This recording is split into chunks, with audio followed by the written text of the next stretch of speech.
Teman-teman, hari ini hadir sahabat saya, teman saya, Hendra Saputra, praktisi dan akademisi media. Selamat datang, Bang. Terima kasih, Faisal. Apa kabar, Bang? Sehat, Bang? Alhamdulillah sehat. Terima kasih banyak, Bang, sudah hadir di talk show atau podcast kita. Saya ingin banyak mendengar tentang cerita pengalaman Abang di media. Abang lahir di Banda Aceh? Lahir ya? Iya. Saya lahir di Biren. Oh, di Biren. Ya, lahir di Biren. Di Biren. Ya, lahir di Biren. Bisa cerita, Bang, perjalanan kehidupan Abang sampai dari perjalanan karir, pendidikan dan sebagainya sampai ke hari ini duduk di beberapa posisi ya. Sebagai pelaku dan akademisi. Ini panjang ceritanya ya. Iya, jadi terima kasih Faisal atas undangannya. Dan tadi nanya lahir ya, jarang-jarang kalau ngobrol tanya lahirnya di mana gitu kan. Ya, saya lahir di Biren dan sebagian waktu juga dihabiskan oleh orang tua di sana. Mereka membangun karirnya masing-masing gitu ya. Kebetulan ayah saya itu pekerja pemerintah dan ibu saya itu ibu rumah tangga, dan banyak hal yang saya rasakan waktu masa kecil ya. Masa kecil itu yang sangat terendorse dengan apa yang dilakukan oleh orang tua. Salah satunya itu disiplin, banyak belajar, terus banyak mendengar, banyak melihat pengalaman orang lain gitu. Nah, kalau bicara tadi tentang media, sebenarnya waktu dulu kan kita nggak pernah tahu ya bakal akan terjun di media atau apa gitu. Hanya memang saya punya ingatan yang kuat tentang abangnya dari ayah saya. Ya gitu, abangnya ayah itu punya aktiviti media, pekerjaan media pada saat itu. Kebetulan beliau tuh merintis sebuah media massa di Sumatera Utara, gitu, namanya Patriot ya waktu itu. Dan kami tuh sering sekali diceritakan bagaimana kalau kita bilang kisah abangnya dari ayah tersebut membangun, membranding itu gitu ya. Apa yang dilakukan, bagaimana sepak terjangnya waktu itu di Medan gitu. Dan terus ternyata itu masuk dalam alam bawah sadar ya, berpikir gitu. Terus saya merasakan diajari menulis juga. Bahkan saya sudah tahu 5W1H itu ketika saya masih SD SMP. Wow. Tapi saya nggak ngerti tuh secara teori apa, baru belakangan belajar gitu kan ya. Jadi ayah pulang dari kantor membawa koran, terus membawa buku, dan mungkin kalau ditanya jajanan apa sih yang paling sering dioleh-olehin oleh orang tua pulang dari manapun, itu buku sepertinya. Buku. Dan ayah saya juga suka, misal di kantor tuh ada majalah-majalah yang dibagikan gitu ya, yang mungkin dibaca oleh orang umum juga dibawa ke rumah. Dan waktu itu saya kan nggak ngerti ya, nggak paham nih kenapa orang memberitakan informasi di majalah, kenapa orang masuk di koran gitu ya. Ada hal-hal yang positif sebenarnya, yang itu jadi kayak frame juga untuk paham bahwa oh ini kerjaan. Waktu itu belum ada yang belum detail betul menjelaskan bahwa itu profesinya wartawan seperti itu ya. Dan saya punya saudara juga yang kerja pada saat itu kalau nggak salah namanya Departemen Penerangan ya. Yang kalau misalnya mau bulan puasa, halo-halo di kampung kan. Benar. Misalnya ada apa, perayaan dan lain-lain gitu. Jadi satu sisi saya pernah berpikir gini, asik juga ya kerjaan mereka gitu. Mereka tuh memberitahukan kepada orang lain gitu kan ya, tentang apa-apa saja yang dilakukan oleh orang-orang di belakang itu gitu. Nah, tapi namanya waktu itu masih anak kecil ya, jadi belum terlalu banyak yang saya paham gitu. Nah, kemudian ayah saya itu justru inginnya saya itu tidak nyemplung di bidang itu. Dia inginnya saya mengajar. Dia senang sekali saya sebagai guru, sebagai dosen. Belakangan akhirnya cita-citanya tercapailah, Allah mudahkan gitu kan. Iya. Walaupun dalam perspektif pada saat itu inginnya jadi teknokrat, inginnya jadi ini, jadi dokter dan lain-lain. Iya, iya. Cita-cita kebanyakan orang tua lah Benar. pada saat itu. Pada saat Nah, itu. akhirnya saya sekolah, saya pernah merasakan bahwa belajar yang banyak, belajar yang panjang pasti akan menghasilkan juga sesuatu yang positif gitu. Cuma memang tipikalnya saya senang belajar banyak hal gitu. Oke. Ya, jadi walaupun saya udah belajar satu, saya pengen ada kecenderungan gemar belajar gitu. Jadi kalau dalam talent mapping itu saya tuh learner gitu. Saya senang membaca, belajar banyak hal gitu, dan banyak yang bisa jadi dampak positif bagi saya sebenarnya. Dan itu kalau cerita masa kecil tidak ada yang terlalu istimewa, tapi saya sangat mengingat ayah mengajarkan menulis. Saya punya abang yang sudah almarhum dan juga seorang wartawan, dan dia juga sering mengajak saya membantunya untuk mempersiapkan dokumen, naskah-naskah. Saya tahu bagaimana prosesnya mengirimkan berita ke redaksi. Pada saat itu belum ada internet kan, 10-20 tahun yang lalu. Jadi saya masih ngelihat tuh ayah saya, Pak Wa gitu ya. Kemudian abang masih mengetik tuh di mesin ketik. Ya kalau salah dihapus lagi, diketik ulang. Waktu itu mungkin redaksi menghindari jangan sampai ada typo-typo ya. Ada stipos dan lain-lain gitu dalam pengetikan. Kemudian di print ya. Waktu itu bukan print ya. Setelah selesai diketik, diambil kertasnya, dilipat, dikirimkan ke pengiriman gitu ya, kayak bus gitu. Baru diterima di Medan kantornya. Kemudian besoknya kita berlomba-lomba untuk membaca apakah tulisan ayah, apakah tulisan abang itu terbit pada hari itu gitu. Ketika terbit terus dibincang-bincangkan gitu. Jadi sebenarnya yang membawa semangat untuk menulis, untuk paham, untuk senang dunia komunikasi, dari situ sih sebenarnya. Itu mulai dari situ. Walaupun banyak hal itu ya step by step kan kita lalui ya, seiring zaman lebih ke depan gitu, Faisal. Effort zaman dulu bermedia luar biasa Bang ya? Iya, sangat luar biasa.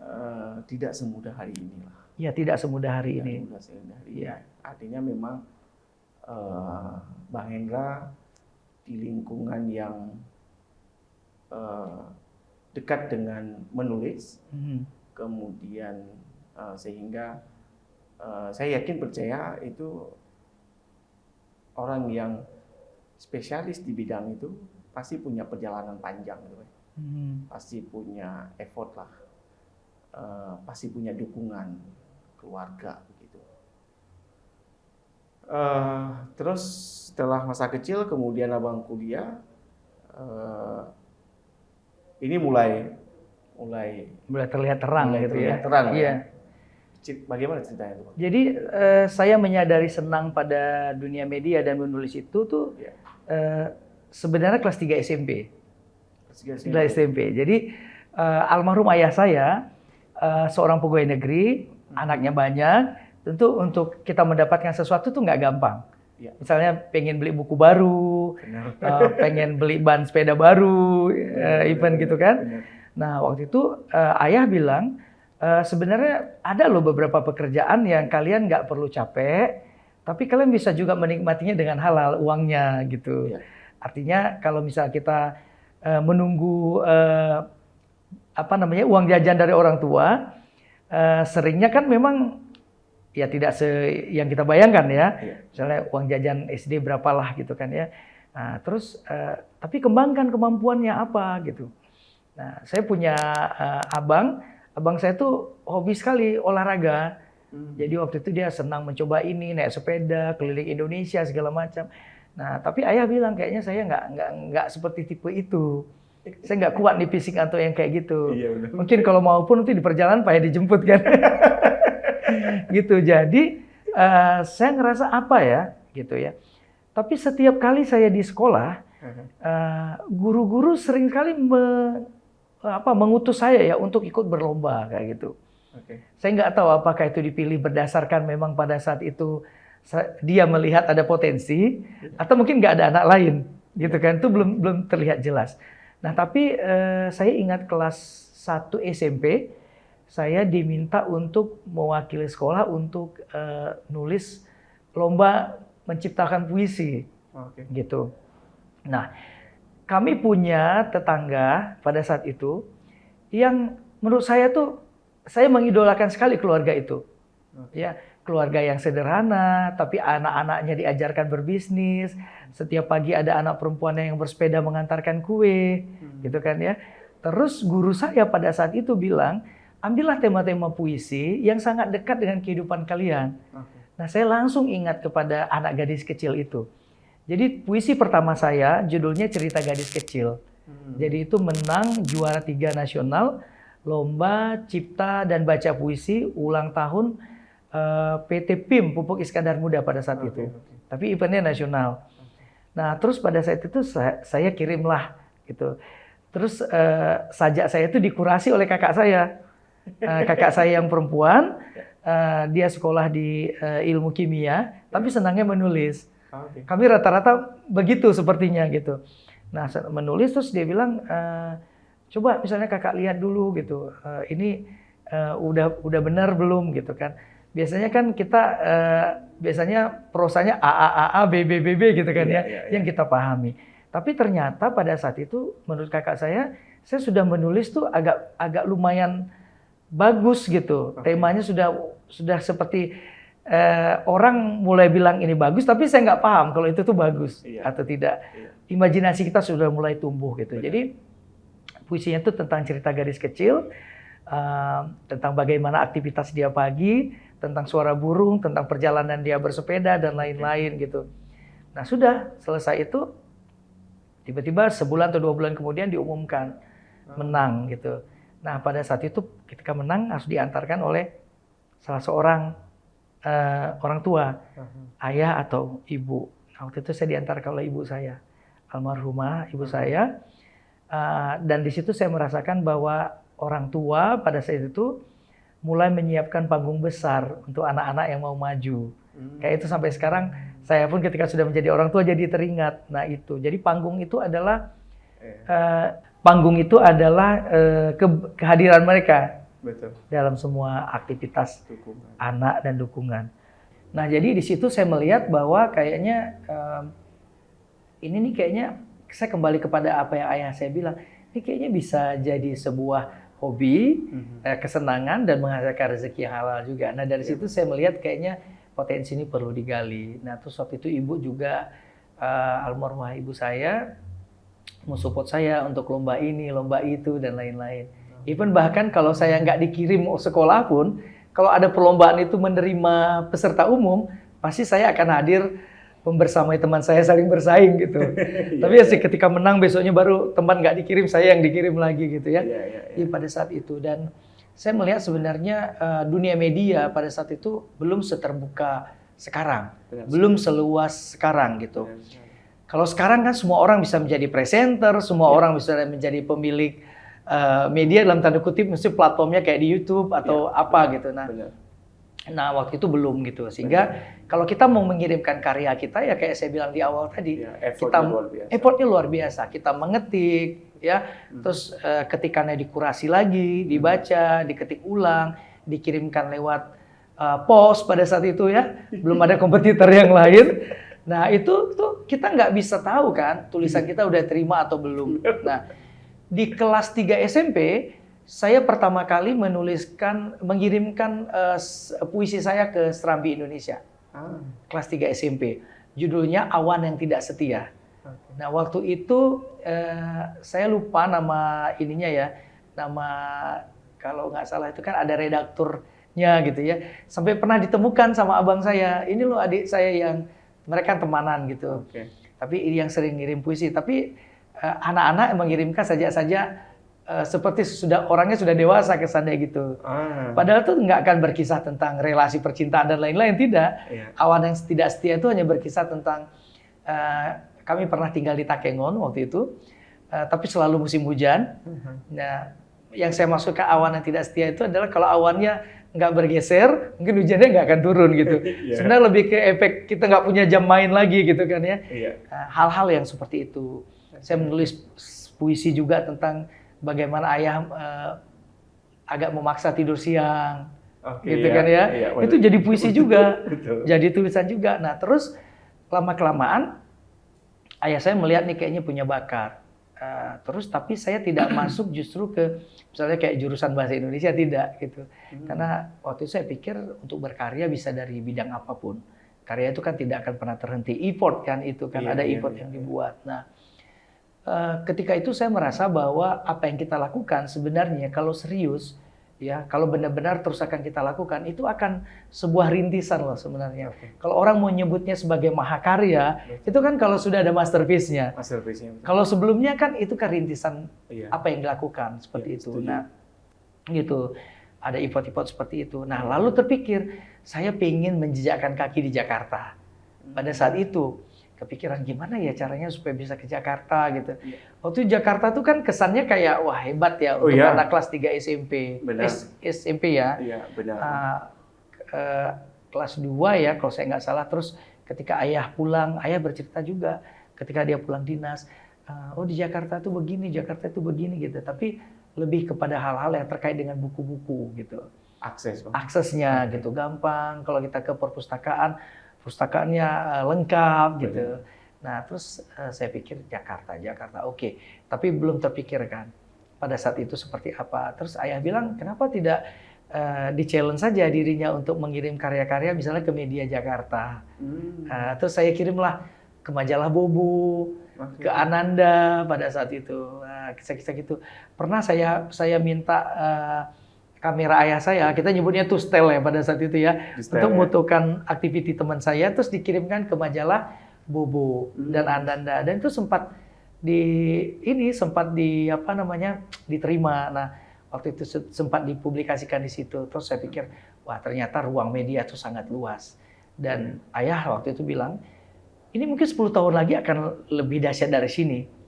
Semua orang mungkin akan punya, waktu itu kan kita ngomongin mesin ketik ya. Iya. Pada saat itu kok belum ada komputer. Ada komputer. Ini teknologinya pasti akan hebat sekali, ini akan segala macam.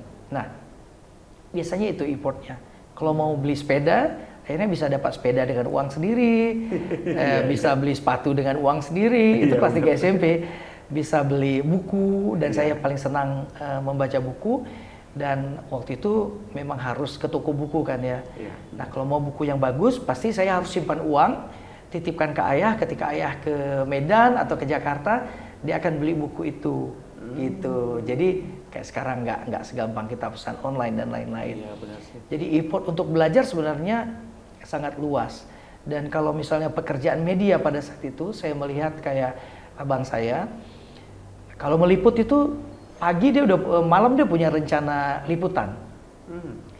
Besoknya udah harus naik motor ke sana, terus buat tipe rekam itu ya, direkam gitu. Pulangnya jam 3, jam berapa siang liputan, dia mulai di rumah sudah mulai mengetik gitu kan, dengan naskah-naskahnya. Jadi menurut saya tuh pekerja media adalah orang-orang yang sangat memiliki kontribusi luar biasa di negeri kita, Indonesia ini. Setiap hari menyajikan berita, ya mengolah dari namanya informasi menjadi produk berita, jadi knowledge, dan akhirnya jadi wisdom kan buat masyarakat gitu.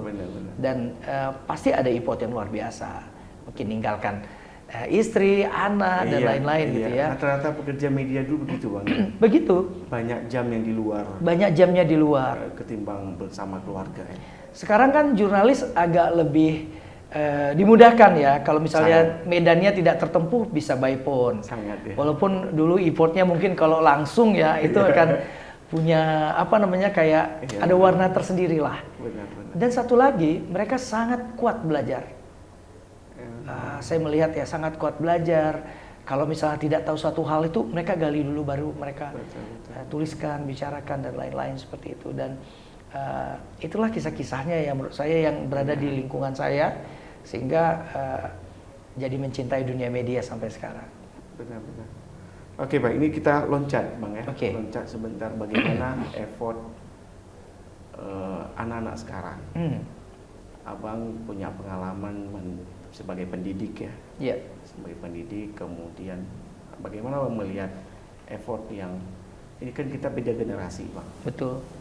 Beda generasi yang sekarang itu generasi yang bebas konflik tidak merasakan konflik secara langsung. Kemudian generasi pasca tsunami lebih tepatnya gitu. Bagaimana Abang melihat effort anak-anak sekarang, generasi Z atau generasi milenial misalnya? Ya, kalau sekarang udah Z juga di situ, milenial juga di situ, dan Ya. semua hal mungkin mereka bisa akses gitu ya. Nah kalau berbicara e-port ya sebenarnya sekarang tuh kan lebih dimudahkan ya, lebih dimudahkan. Kalau kita misalnya ingin tahu bagaimana pelaksanaan salat tarawih misalnya di Mekah misalnya, kita bisa langsung searching. Pasti nanti ketika searching ada dapat TV official yang menyiarkan dan lain-lain, kan lebih gampang gitu, lebih gampang. Nah lebih gampang itu ada dua ininya ya, gendang yang muncul ya, positif dan negatif gitu. Positifnya mungkin orang yang ingin belajar banyak akan gampang mengaksesnya dengan banyak, dan dia bisa belajar banyak menganalisa, belajar banyak tahu, dan dia bisa menginterpretasikan juga dari situ. Nah itu positifnya. Kalau negatifnya mungkin orang akan terbiasa dengan jalan pintas. Jalan pintasnya adalah kalau nggak belajar dengan serius lagi, kalau mau tentang ini ya udah gitu, mungkin tugas-tugas saja tinggal di googling gitu kan, tinggal dilihat video dan lain-lain segala macam. Tapi sebenarnya ranah media yang sudah sangat maju sekarang itu kan menghadirkan kesempatan-kesempatan yang sangat luar biasa juga bagi orang-orang yang mau belajar. Kembali lagi, kalau seorang learner dia pasti akan belajar banyak hal, kemudian melihat intisarinya, kemudian bisa belajar dari situ dengan baik gitu.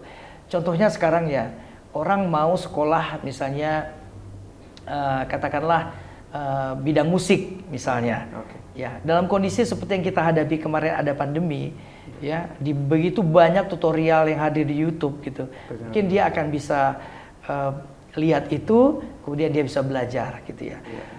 Ada juga misalnya saya lihat di lingkungan keluarga saya, ada orang yang pengen belajar ngaji jadi qori gitu ya, dia bisa belajar juga melihat bagaimana bacaan yang benar, bagaimana gaya-gaya baca Al-Quran yang bagus gitu kan ya, banyak itu sisi baiknya gitu. Tapi kembali lagi kepada effortnya juga, mau nggak kita mengelola atau memanfaatkan secara positif sajian yang sudah sangat deras gitu. Sekarang kan kita bisa bilang juga bahwa informasi itu hampir sama dengan dunia disruption sekarang ya. Jadi kita mengalami tsunami informasi yang cukup besar gitu. Dari mana saja. Sekali kita buka misalnya tentang kuliner, maka timeline kita di sosial media atau dimanapun akan muncul algoritmanya akan ikut. Iya, algoritmanya ke situ. Otomatis akan muncul hal yang seperti itu gitu ya. Tapi mungkin orang secara random acak melihat ini, melihat itu juga akan muncul di situ gitu. Nah, kalau melihat bagaimana effort mereka, mungkin kembali kepada tujuan. Nah, tujuan orang itu mau ngapain nih sekarang? Hanya sekedar sebagai penikmat informasi, atau setelah mendapatkan informasi dia create something, meng-create sesuatu, menciptakan sesuatu yang bernilai baik, distribusikan lagi kepada orang lain. Misalnya kayak sekarang pekerjaan sebagai content creator. Ya kan? Itu kan bisa mengambil kesempatan ini sebagai wadah untuk belajar gitu.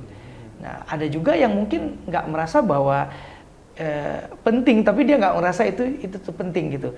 Biasanya tuh yang kayak gitu tuh yang kalau anak-anak sekarang bilang generasi rebahan ya diam aja atau ngelihat apa yang dilakukan oleh kawan. Semua orang bisa menjadi kreator di rumahnya masing-masing. Even mungkin perlengkapannya infrastruktur tidak selengkap itu, tapi mereka punya jalan untuk itu sangat besar. Itu yang sebenarnya menjadi manfaat positif kalau mau dikelola dengan baik. Misalnya kita mengedit sebuah tulisan, kita tadinya bukan editor yang bagus, tapi dengan membaca tulisan-tulisan bagus yang berseliweran di website, di internet, ya, bisa membaca media massa, kita bahkan punya penulis favorit yang bisa kita belajar gitu ya. Misalnya ada salah satu media massa online nasional yang ketika menulisnya senang, saya nggak sebut penulisnya, saya senang sekali membaca tulisannya, dan itu men-trigger saya untuk bisa belajar, kapan dia menyampaikan ide yang begini, bagaimana cara dia menyampaikan, kita bisa belajar. Jadi itu membuat banyak hal bagi kita sebenarnya. Kayak kita bisa belajar satu hal, dari orang yang sebenarnya tidak benar-benar kita temui secara fisik. Iya, Tapi iya, dengan benar, kecanggihan benar, teknologi benar. sekarang, Benar. dengan kemajuan informasi kita bisa belajar banyak Iya. gitu dari mereka. Dan ternyata kita juga tahu akhirnya, oh ternyata kita senang di situ juga, itu trigger juga. Oke.